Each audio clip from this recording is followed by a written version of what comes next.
हम लोग देखते हैं कि जैसे ही मौसम चेंज होता है ना, सर्दी की आमद होती है, हल्की हल्की खुनकी जब हमें महसूस होने लगती है, तो हमें समझ नहीं आता कि ये जो हमें धुंध सी नज़र आ रही है, ये डस्ट है या फिर ये कोई मिस्ट है, क्या है, ये कुछ समझ नहीं आती। फिर आहिस्ता आहिस्ता पता चलता है जनाब ये स्मॉग है और ये आपकी सेहत के लिए ठीक नहीं है। अगर इस वक्त मैं पंजाब की बात करूं तो अपनी सेहत का बहुत ज़्यादा ख्याल रखें, क्योंकि बढ़ता हुआ स्मोग शदीद ख़तरनाक भी हो सकता है। लेकिन अगर आप कराची में हैं तो अपनी सेहत का उससे भी ज़्यादा ख्याल रखिए, क्योंकि बेहाल कराची वालों को कुदरती स्मोक के अलावा भी धूल, गर्द, मिट्टी, कचरा, ताफुन, गंदगी का सामना भी है। और इस बदलते मौसम में वायरल तेज़ी से शहरियों को बीमार कर रहे हैं। पंजाब हुकूमत ने शदीद स्मोक से निपटने के क्या इंतजाम किए हैं, इससे बचाव कैसे मुमकिन है, इसी सारी सूरत हाल पर बात करने के लिए इस वक्त माहिर माहौलियात हैं मरियम शब्बीर साहिबा, वो हमें ज्वाइन कर चुकी हैं, और हेल्थ एक्सपर्ट डॉक्टर मारूफ भी इस वक्त हमारे साथ हैं। तो मैं आप दोनों को वेलकम कहूँगी, बहुत शुक्रिया आप दोनों के वक्त का। सबसे पहले मैं चाहूँगी मरियम, आप बताइएगा कि एक आम बंदा जिसको बिल्कुल नहीं पता ये स्मोक क्या है और ये कैसे हो जाती है, क्यों हो जाती है, थोड़ा सा इसको एक्सप्लेन कीजिएगा। जी, स्मॉग बेसिकली नाम से भी जाहिर है कि ये जो धुआं होता है और जो फॉग होती है, लेकिन उसमें जो पोल्यूटेंट्स भी होते हैं हवा में आपके, उनके जो कॉम्बिनेशन एक होता है उसको स्मॉग बोलते हैं सादा अल्फाज में। और अगर मोर प्रिसाइसली बताया जाए तो इसमें पोल्यूटेंट्स जैसे कि जो मेजर इसमें आपका होगा वो पार्टिकुलेट मैटर होता है 2.5, जो कि गाड़ियों से आता है, इंडस्ट्री से आपके आता है। और इसके अलावा आपके कार्बन की जो कार्बन डाइऑक्साइड गैस होती है, इसके अलावा बाकी भी और काफ़ी सारी इसमें गैसेस होती हैं जो पोल्यूटेंट्स के तौर पे होती हैं, लेकिन मेजरली इसमें पार्टिकुलेट मैटर 2.5 होता है, जिसकी वजह से विजिबिलिटी इशू जो है वो कॉज होता है। तो सिंपल वर्ड्स में जो है, जो जहरीले हवा में मादे होते हैं और जो आपका धुआं होता है, और इन अदर टर्म्स कुछ साइंटिस्ट ऐसे भी डिफाइन करते हैं कि फॉग और स्मोक का कॉम्बिनेशन जो है वो स्मॉग होता है। तो बेसिकली इसमें जो सबसे मेजर कंट्रीब्यूटर होता है स्मॉग में, वो आपका टेम्परेचर भी डिसाइड करता है। जैसे टेम्परेचर जैसे ही ड्रॉप होने लगता है तो आपकी जो है वो विजिबली आपको नजर आना शुरू हो जाता है कि आप एक लेयर जो है वो पोल्यूटेंट्स की बन जाती होती है, जिसको हर साल जो है वो विजिबिलिटी इशू कॉज करती है। आपने ये टर्म यूज किया प्लूटस, जो कि अच्छा, यानी कि ये कार्बन, धुआं, डस्ट, ये इन सब का मिक्सचर है, राइट? एब्सोल्युटली। अच्छा, मुझे मरियम ये बताइएगा कि अब हम लोग ये भी देखते हैं कि आपने जैसे कि बताया कि थोड़ा टेम्परेचर ड्रॉप होने लगता है तो ये हमें विजिबली नज़र आता है। दैट मीन्स कि गर्मी भी हो तो ये मतलब एग्जिस्ट तो करता है लेकिन हमें नज़र नहीं आ रहा होता, ऐसा ही है?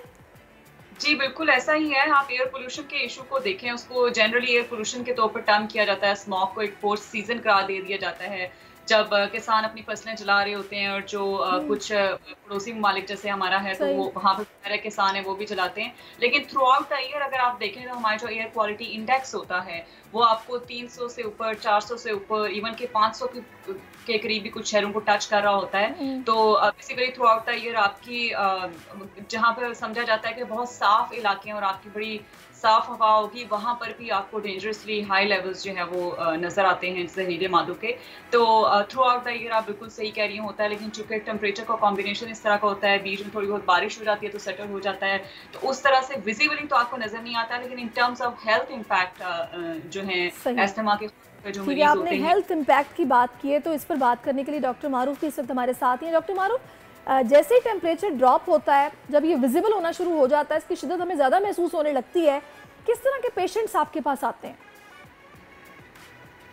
देखिए, जो मतलब जैसा कि जो इन्होंने एनवायरमेंटल जो है एक्सपर्ट उन्होंने बात की है, इसमें कुछ एयर पॉल्यूटेंट्स हैं, गैसेस होती हैं, और सबसे जो मोस्ट टॉक्सिक गैस है इसमें ओजोन है, एयर पॉल्यूटेंट है। उन सबसे ज़्यादा जो टॉक्सिक इफेक्ट्स आते हैं उसके जो है हमारे फेफड़ों पे आते हैं, और स्पेसिफिकली हमारे वो मरीज़ जिनको ऑलरेडी जो है फेफड़ों के अमराज में मुब्तला हैं, लाइक दमे के मरीज़ हैं या COPD के मरीज़ हैं, तो उनकी जो है सांस वाली जो बीमारियां हैं या सांस वाली जो हैं उसके सिम्टम्स वो मज़ीद बढ़ जाते हैं।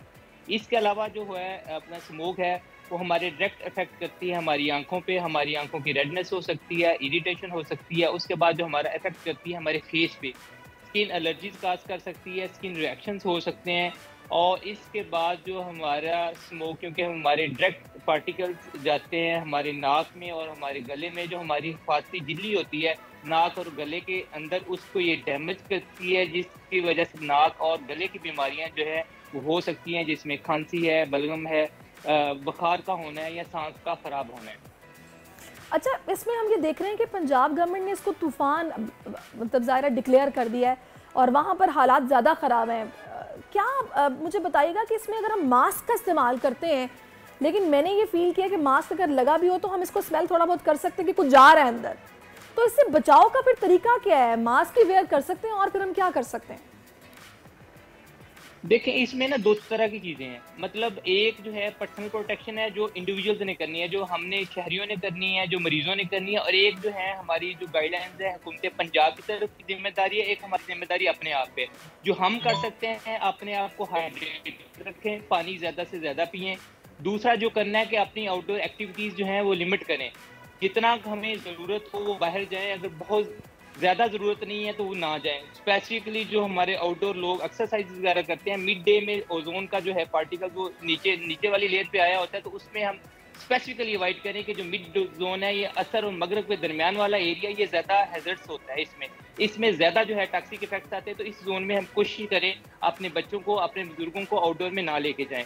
इसके अलावा जो हम कर सकते हैं, अगर ज़रूरी है हमने बाहर जाना है तो मास्क पहने और फेस शील्ड से कवर करें या अपने आंखों को कवर करें अपने ग्लासेस के साथ, ये करना है। और घरों में जो हम कर सकते हैं, घरों में हम ये करते हैं आमतौर पे, कई घरों हमारी आदत आमतौर पे होती है कि हम घरों की ना खिड़कियां खोल के रखते हैं ताकि हवा अंदर से आए। तो इस तरह स्पेसिफिकली मौसम में जो कोशिश ये करनी है कि घरों की जो खिड़कियां हैं वो बंद करके रखें ताकि बाहर वाली जो आलूदा एयर है वो अंदर ना आ सके। और घरों के अंदर जो हम यूज कर सकते हैं, और घरों के जो अंदर हम यूज करते हैं वो हम कोशिश करें कि एयर प्योरीफायर्स होते हैं यूज करें, उनको एयर प्योरीफायर्स यूज करें ताकि हम जो है फ्रेश और जो है आलूदगी से पाक जो एयर है उसमें सांस ले सके, ताकि जो है ये पेचीदगियां जो है स्मोक की वजह से फेफड़ों के जो अलामात हैं या स्किन की हैं या आंखों की हैं, उनसे बचा जा सके। बिल्कुल। अच्छा, मैं मरियम आपकी तरफ आऊँगी। मुझे ये बताएगा कि जैसे अभी डॉक्टर साहब ने बताया कि इंडिविजुअली हम क्या कर सकते हैं जिससे कि हम इससे कुछ बच सकते हैं। अब मैं आपसे 2 तरह की चीज़ें पूछूंगी। मैंने देखा है कुछ लोगों ने अपने बेडरूम्स के अंदर प्लांट्स लगाए थे जो कि ऑक्सीजन प्रोड्यूस करते हैं, जिससे कि एयर भी प्योरीफाई होती है और आप अच्छी एक हवा में सांस ले सकते हैं सोते हुए। हमें पर्सनली क्या करना है इससे बचने के लिए? और सेकेंडली, अनडाउटेडली ये सब कुछ लिंक्ड है पॉलिसीज़ के साथ कि कुछ ऐसी पॉलिसीज़ बने जिससे कि हम अपनी फ़ज़ा को गवर्नमेंट लेवल पर जाकर ठीक करने के लिए इक़दामात हों और इससे हम बचें। वो क्या हो सकती हैं? दोनों बताइए। जी, पहली बात तो ये है कि जो प्लांट्स होते हैं, ख़ासतौर पे कमरे में प्लांट्स को रखना बड़ा डेंजरस होता है, क्योंकि जो आपके ग्रीन प्लांट्स ख़ासतौर पे होते हैं वो कार्बन मोनोऑक्साइड रात को खारिज करते हैं, जो कि आपकी सांस बंद होने की वजह बन सकता है। तो उसको अवॉइड करना चाहिए। हाँ, अलबत्ता जो आपके आउटडोर हैं, आपके लॉन हैं या आपके कमरों से बाहर या खिड़कियों के बाहर आपकी जो जगह है वहाँ गमलों में भी इवन पौधे आप लगा सकते हैं, लेकिन दरख्त ज़्यादा लगाने से आपका जो है वो एक नेचुरल एक प्रोसेस है जो हो सकता है। लेकिन जिस रेट के साथ दरख्त कट रहे हैं, जिस रेट के साथ आपकी हाउसिंग सोसाइटीज बढ़ रही हैं और उसकी वजह से जो है सड़कें बननी शुरू हो जाती हैं, दरख्त रिमूव कर दिए जाते हैं, वेजिटेशन कवर रिमूव कर दिया जाता है, उस स्पीड के साथ दरख्त लगाए नहीं जाते और ना ही जो घर हम शहरों में बना रहे होते हैं इतनी हमारे पास जगह बचती है कि हम वहाँ पे अपना बड़ा दरख्त लगाएं जो कि हमें साफ हवा दे सके।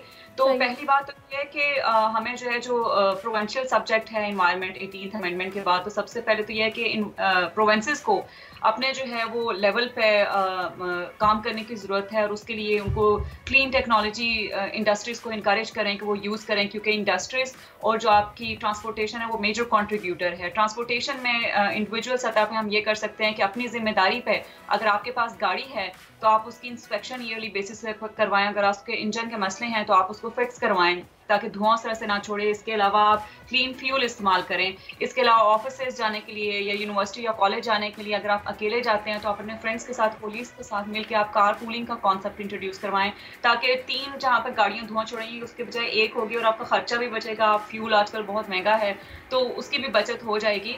इसके अलावा पॉलिसी ने बिल्कुल सही कहा, लेकिन सबसे ज़्यादा मुझे ये लगता है कि पॉलिसी से ज़्यादा ये गवर्नेंस का मसला है। आपकी गवर्नमेंट्स अगर इसको सीरियसली लेंगी, इसको सीरियसली आपकी ट्रांसपोर्टेशन। दूसरा, अभी जो आपने बताया कि प्लांट्स बेडरूम्स में लगाना अच्छा नहीं है, वरना मैंने ये सुना है, तभी मैंने आपसे क्वेश्चन भी किया, कुछ लोग ये जो ऑक्सीजन प्रोड्यूस करने वाले, हाईएस्ट ऑक्सीजन प्रोड्यूस करने वाले प्लांट्स हैं वो इंडोर लगाते हैं, जहाँ सोते हैं वहाँ भी लगे होते हैं। ये स्नेक प्लांट और इसी तरह के कुछ और नाम भी हैं, तो क्या ये ठीक नहीं होता? जी, आप सही कह रही हैं कि जो आपके प्लांट्स होते हैं वो ऑक्सीजन प्रोड्यूस करते हैं, लेकिन रात के वक्त वो कार्बन मोनोऑक्साइड है, कार्बन मोनोऑक्साइड सॉरी वो रिलीज करते हैं, जो कि बहुत ही डेंजरस गैस होती है। उससे ज्यादा एक्यूमुलेट अगर आपकी खिड़की नहीं खुली हुई है और सिर्फ प्लांट ही है तो और लेकिन ये डिपेंड करता है क्वांटिटी भी कितनी है, आपकी कितनी प्लांट्स की क्वांटिटी किस कदर ज्यादा है, आप खुद भी सांस ले रहे हैं वो भी आपकी गैसेस हैं, इसके अलावा आपकी कार्बन मोनोऑक्साइड आपका प्लांट रिलीज करेगा वो भी है। तो इसी तरह होता है। आपको एक एग्जांपल से इस चीज को समझा सकती हूँ कि जैसे पुराने जमाने में जो है वो सहनों में लोग सोते थे दरख्त के नीचे, तो सांस अचानक रात को बंद होती थी तो कहते थे कि किसी जिन भूत ने शायद गला घोंट दिया, तो वो एक्चुअली कार्बन मोनोऑक्साइड एक दरख्त से बहुत ज्यादा एक्यूमुलेट आपकी होती है, तो आपको सांस लेने में दुश्वारी शुरू हो जाती है। तो यही है इंडोर जो आपके प्लांट्स होते हैं, अगर आपके बेडरूम में होंगे तो वो आपको नुकसान भी दे सकते हैं। नहीं, आपने वाकई ये ऐसी बातें हुआ करती थी और इसके पीछे एक साइंटिफिकली लॉजिक थी जो तब लोगों को शायद नहीं मालूम थी। Maryam, thank you so much for your time. Doctor Maroof, आपका भी बहुत शुक्रिया। तो हमें अपना ख्याल खुद रखना है और ये जो साहब ने बताई है वो हमें करना होगी अगर हम इस मौसम में बचना चाहते हैं बीमार होने से। सब्सक्राइब करें और बेल दबाएं ताकि कोई खबर रह न जाए।